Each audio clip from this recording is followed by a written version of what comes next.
Na mdau vipi, hii ni The VPN ambapo leo tunaangazia baadhi ya tamaduni ya kushangaza kipindi cha harusi au ndoa duniani. Harusi ni sherehe ya furaha ambapo wapenzi wawili hukutanishwa na kufunga pingu za maisha. Mwanzo katika jamii la Watidong katika bara Asia, bwana na bi harusi hawafai kwenda chooni kujisaidia wala kuoga kwa siku 3. Pia watu wa karibu na wanaharusi hao wanapaswa kuhakikisha hawali chakula kingi kwa kipindi cha siku hizo 3. Wanaamini kwamba wakienda kinyume cha maagizo hayo, wanadhani jambo baya laweza kutokea. Pili, katika taifa la Scotland, maharusi humwagiwa uchafu wa aina yoyote katika siku yao ya harusi. Tamaduni huu inaelezea kuwa kinyume na harusi nyingi duniani ambapo maharusi wengi hupendeza katika siku yao ya harusi. Maharusi humwagiwa uchafu wowote kama vile matope, vyakula vilivyoharibika na vinginevyo.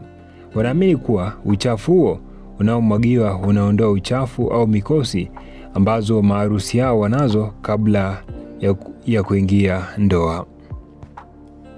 Na tamaduni nyingine katika jamii ya Gypsy wanaopatikana katika taifa la Romania ni kwamba wana tamaduni ya mtihani wa kitambaa cheupe.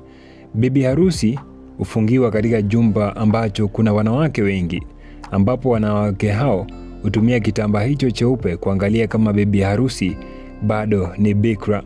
Baada ya kitendo hicho ndipo sherehe unaendelea.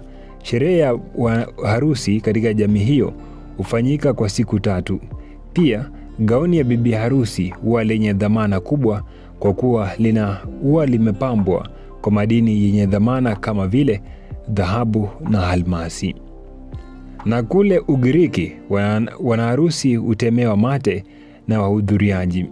Wanaamini kuwa kutemewa mate ni namna ya mtu kukutakia heri na kukusaidia kuondoa mikosi au mabaya. Utamaduni huu ulipata kujulikana zaidi kuanzia mwaka 2000. Katika tamaduni nyingine ni kwamba kule katika taifa la India kuna tamaduni ya kufunga ndoa na mbwa au mbuzi kabla ya kufunga pingu za maisha na maharusi. Mtu aliye na sura mbaya au mwonekano usiovutia wanaaminika kuwa na mikosi au laana. Kwa hivyo kabla wafunge pingu za maisha na mchumba mteule ili kufukuza mikosi au kuondoa mashetani, wanapaswa kufunga ndoa na wanyama hao kabla ya kuendelea na harusi rasmi na wachumba hao. Tamaduni nyingine ni katika nchi ya Sweden kuna tamasha la bachelor's party send off. Wakati wa maharusi katika sherehe hii wanaume hufanya sherehe ya kumwaga mwenzao ambaye ni bwana harusi. Hufanyika siku hiyo ya harusi.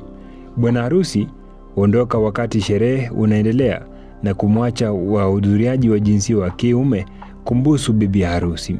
Wakati huo bwana harusi huenda sehemu ambapo wahudhuriaji wa jinsia wa kike wapo ili wampige busu.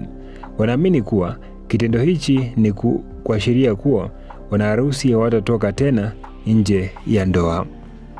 Na tamaduni ya mwisho ni katika viziwa vya Fiji. Bwana harusi anafaa kumpelekea baba mkwe meno ya nyangumi ili kudhihirisha kuwa yeye ni jasiri. Wanaamini kwamba meno hayo ni zawadi yenye dhamana zaidi ya kitu chochote. Wakazi wa Fiji wanaamini meno hayo ya nyangumi ni matakatifu na huondoa nuksi katika ndoa. Tamaduni ni mengi duniani na kama wasemavyo wahenga, mwacha mila ni mtumwa. Na hii ni The VPN. Niite Presenter DK aka Kamanda wa Kishua. Kumbuka kusubscribe, kushare na kulike.